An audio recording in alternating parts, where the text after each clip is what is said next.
Hello again and welcome back to my Winter 2017 series. I'm Raj Kletke and today we'll be tying and fishing a small streamer that was called a mini nyan by the friend who taught it to me. The mini nyan represents a small stream minnow, in other words a bait fish, the kind you frequently see flashing in the shallows close to shore or occasionally in shallow back eddies. Most have a somewhat laminated appearance with a relatively light underbelly, transition zone, and a darker dorsal surface. While generally I don't recommend designing your own flies until you have lots of experience, this fly is an exception and very easy to tie. So go wild with your own design, although try to stay within some limits that we'll be discussing. These are the materials that I use, but use your imagination. Try to get a general impression of the minnows in your stream. It doesn't have to be exact or completely realistic. The minnows I see are small, and more importantly, I want to be able to fish this with my light trout rod. So I tie practically all my mini nyans on a size 10 3x long hook. I use 6/0 red thread. I start the thread in the usual fashion, leaving 1 eye length of clear hook shank, and cover the hook shank back to the bend with the thread. Again, if any of this is foreign to you, please review my beginning fly tying series. Tie in 1 marabou feather with the tips making a short tail. The tail length isn't that critical. Keep it long enough to have some action when wet, but short enough that it doesn't constantly wrap around the hook bend. I commonly use white, off-white grays, or olive. Olive, even though not that light, was what my friend taught me and has been especially effective on certain waters, so always carry some olive mini nyans. Tie in about 4 strands of flashabou. Flashabou's the flat mylar stuff, not the crystal flash, which is kinked mylar. Leave it at least 1 inch longer than the marabou tail for now. We'll trim it to length later. Hold the excess marabou feather back temporarily and wind your thread forward to within a few eye lengths from the front of the hook. Then spiral the marabou forward, letting the fibers fall where they may. Using a marabou body is quick and it soaks up water, helping to sink the fly. Tie off at the front and cut off the excess marabou. I used to put a few red fibers from a feather as a throat at this point, but it didn't seem to matter to fish, so usually I don't bother now. Now the fun part starts. Use your imagination in any excess crystal flash or similar material that you have, but keep in mind the appearance and flash of the stream minnows you see. Again, generally light on the bottom, transitioning to darker on the top.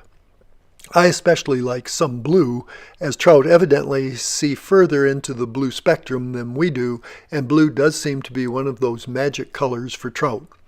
I commonly layer crystal, blue, and then darker crystal flash. I use 3 to 4 layers. Use what looks good to you, just keep all layers very sparse. I put on a large red head. You can use head cement if you like. A layered look is what you want, but don't worry, exact coloring doesn't seem to be too critical. Now it's time to trim and talk about why we did what we did. First, trim the flashabou about 1/2 inch longer than the end of the marabou. This will flash with sharp movements, which I hope represents the flash of a minnow's tail. Flat marabou does work better than crystal flash for this. Trim the top fibers shorter and taper towards the tail. You can do this with multiple cuts or with 1 angled cut. When wet, the fly should be fuller in the front, behind the head, and taper to the marabou tips at the tail, with the flashabou being the end of the fly. When tension is put on the wet streamer, it should have a silhouette similar to minnows, light on the bottom, darker on the top, and skinny from side to side. Again, generally, sparser is better. Incidentally, some add peacock herl on the top after the last crystal flash for the dorsal dark coloration. It looks nice, works well, but it's not very durable after multiple fish, so I generally don't use it on this pattern anymore. I've read that the flaring red gills of a fleeing minnow may be a trigger for trout, and that's why I used to tie in a red throat. Now I just settle for a red head. Many think that a minnow's eyes are also a trigger for trout, and they may be right, but I've had mixed results and no firm conclusions about whether eyes are important. I generally keep the fly very simple and quick by not adding eyes. Okay, it's time to fish the mini nyan. The mini nyan is my go-to streamer, and in the past 3 years has caught more trout for me than any other streamer.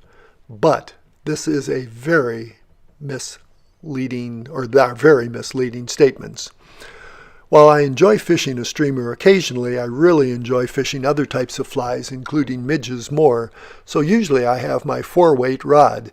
Casting a heavy streamer with my light rod isn't much fun, but the mini nyan is small and casts easily with my light rod. Only rarely do I fish any other streamer, so of course I don't catch trout on other streamers because I'm not fishing them.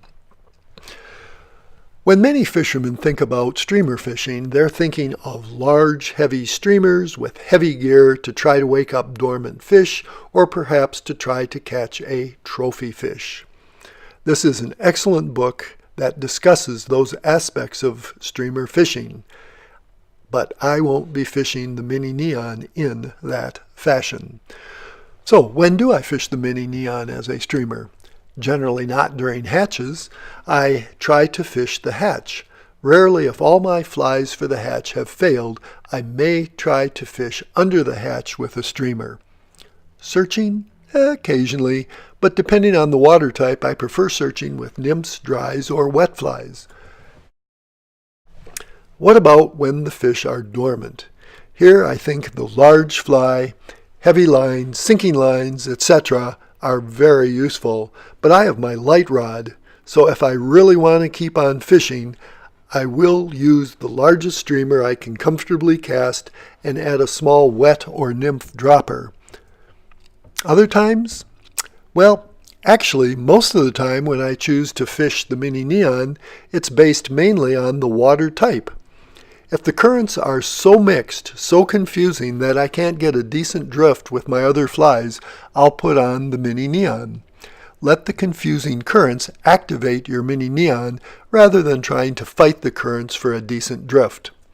In a broad, featureless river where I want to cover lots of water and the current may be a little faster than I like for my wet fly, I may also fish the mini nyan. The mini nyan fishes very shallow, so I'll use it if a searching nymph would be constantly hanging up on a weedy bottom. I'll also use the mini nyan when all else fails, or rarely just for a change and the fun of it. There are many minor techniques I try, but generally I use 2 major techniques with variations: a straight line cast with tight line stripping, and a down and across technique. Before I describe these in greater detail, let me mention that if you fish streamers infrequently and will be doing a lot of stripping, I recommend a stripping finger of some sort, or you can easily get line burns on your stripping finger. I simply sew a 3-inch wide ace bandage into a sleeve that fits my finger. I make and carry numerous sleeves. They're cheap and they work well.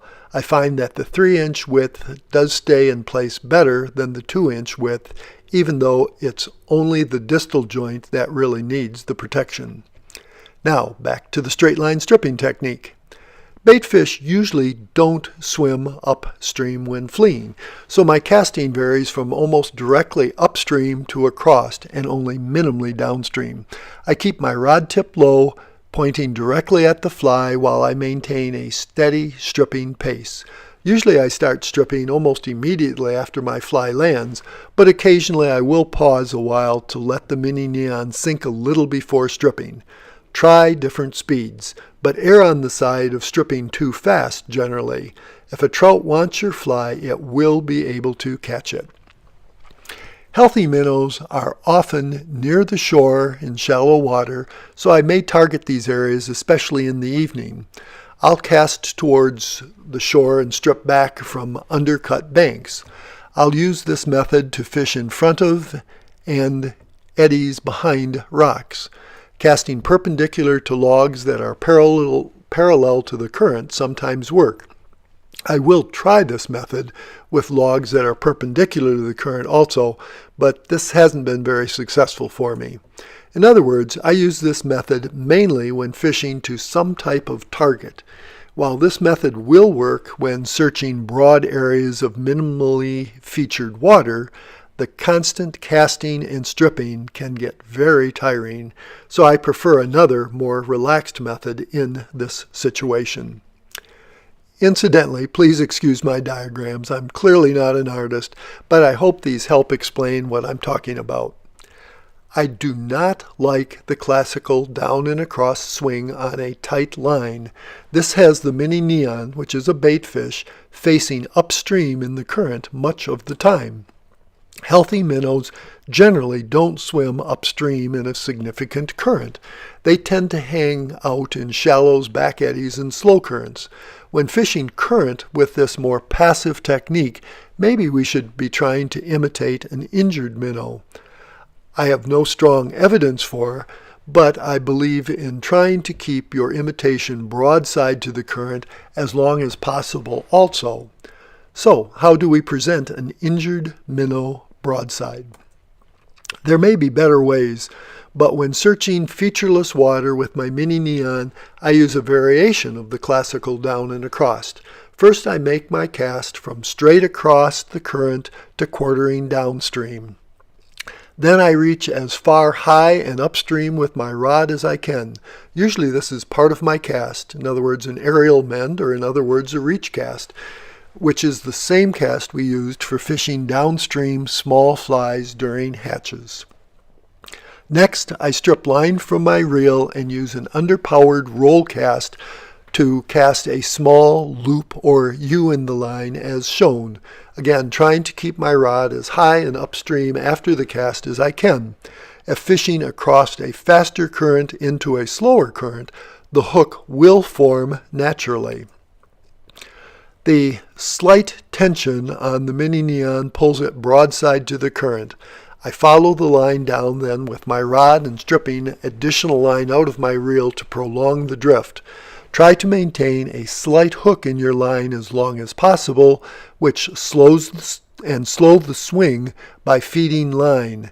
Ultimately, you'll have to swing the fly across similar to a classic down and across, but try mending your line either to keep the fly swimming across the current as long as possible or mend upstream as needed to slow down the swing. After the initial cast, keeping tension off the mini nyan for a variable time will allow it to sink before doing the underpowered roll cast or letting the current form the loop for you. Even so, the mini nyan with a floating line will still be a shallow streamer, which is fine. Sometimes you'll actually see the fish attack the streamer, which is very exciting. While this may sound complicated, it's not. It's a very common way of fishing streamers. Ask a good streamer fisherman to help you is best, but I'm sure you can find better descriptions than mine in books or online for these techniques. Try to think of how you can control the line to make the mini nyan act like an injured or healthy bait fish would. Again, practice. Try practicing in your backyard, but it'll be much easier on the water where you get to let the mini nyan anchor in the water before your underpowered roll cast. Again, remember the underpowered roll cast that we used when indicator nymph fishing with the minke? This is very similar. Well, we've tied the 6 simple flies for this 2017 series. It's time to tie the not quite as simple flies. They're still relatively easy and very effective flies.